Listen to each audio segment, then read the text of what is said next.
अस्सलामुअलैकुम। स्वीडन में घर ख़रीदना बहुत आसान है।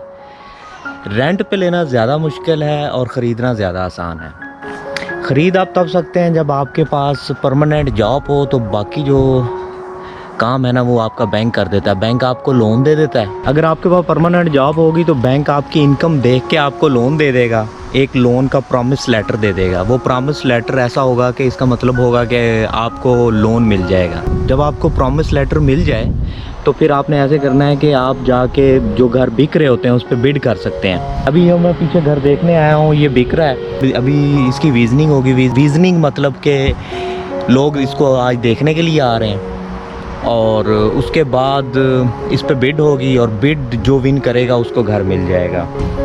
तो अभी ये जैसे और लोग भी आएंगे इस घर को देखने के लिए, तो अभी वेट करते हैं। अभी आधा घंटा पड़ा हुआ है और इस घर की जो स्टार्टिंग प्राइस है वो 2.7 मिलियन स्वीडिश क्राउन है। वो जो लोन जो आपने बैंक आपको देगा वो आपने कब तक रिटर्न करना है और उस पर इंटरेस्ट कितना होगा वो मैं आपको वीडियो के आखिर में बता दूंगा। अभी जाके घर के देखते हैं कि घर में कितना इसका लिविंग एरिया और कितना इसका जो सा है एम्प्टी एरिया कितना है। तो वेट करते हैं, अभी एजेंट आएगा तो अंदर जाएंगे। और ये लॉन इसके अंदर ही है और ये थोड़ा उन्होंने सहन बनाया हुआ है बैठने के लिए। काफ़ी बड़ा है। अगर आपकी फैमिली 5-6 लोगों की है तो ये आपको बहुत ज़्यादा है। ये बच्चों के लिए फुटबॉल ग्राउंड, ये इसके बैक साइड है।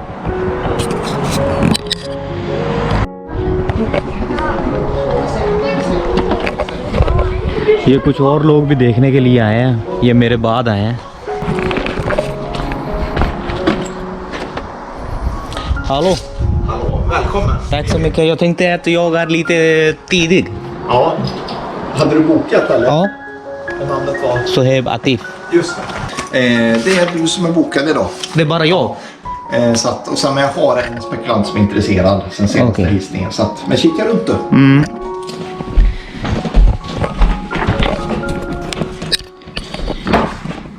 ये इनका लिविंग रूम है। सोफ़ा लगाया हुआ है, टीवी रखा हुआ है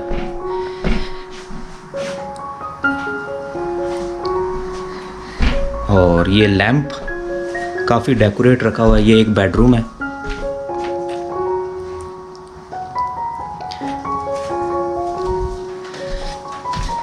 ये एक और बेडरूम है।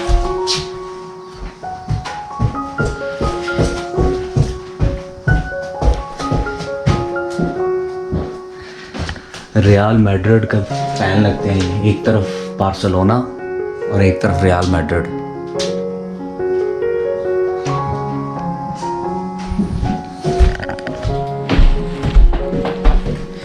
ये किचन है और यहाँ जो ये स्टोव है ये जो है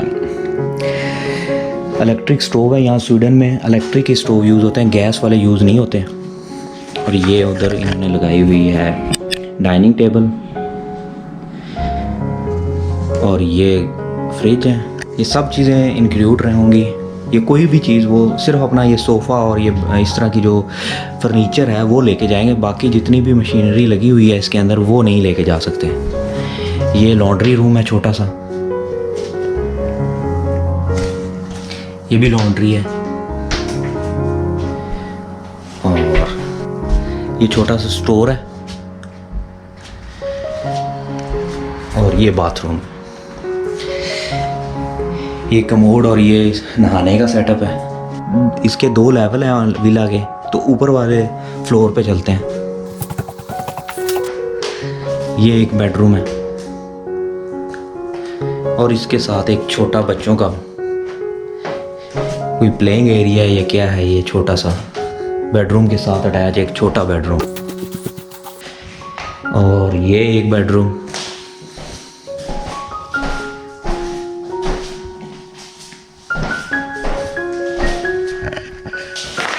देखें ये शायद मास्टर बाथरूम है और इसकी जो प्राइस है वो जो स्टार्टिंग प्राइस है वो 2.7 है।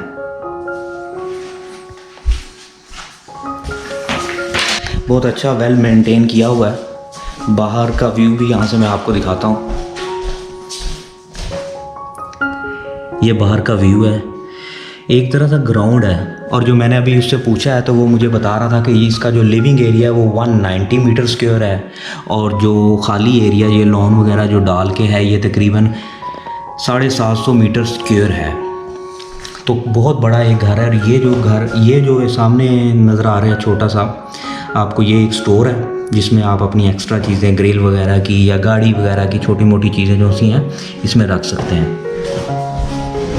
जो लोन आपने बैंक ने आपको दिया हुआ है वो आपने 50 ईयर्स के अंदर लाजमी वापस करना होता है। हर साल आपको 2% रिटर्न करना है, और जो आपका इंटरेस्ट है उस लोन के ऊपर वो भी अंडर 2 है स्वीडन में, जो बहुत कम है।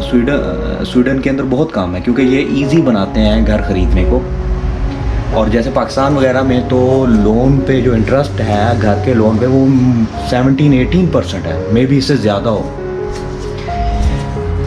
होपफुली आपको ये वीडियो अच्छी लगी होगी और आपके लिए बड़ी इन्फॉर्मेटिव होगी। बस ख़रीदने के लिए ये है घर कि आपके पास परमानेंट जॉब हो।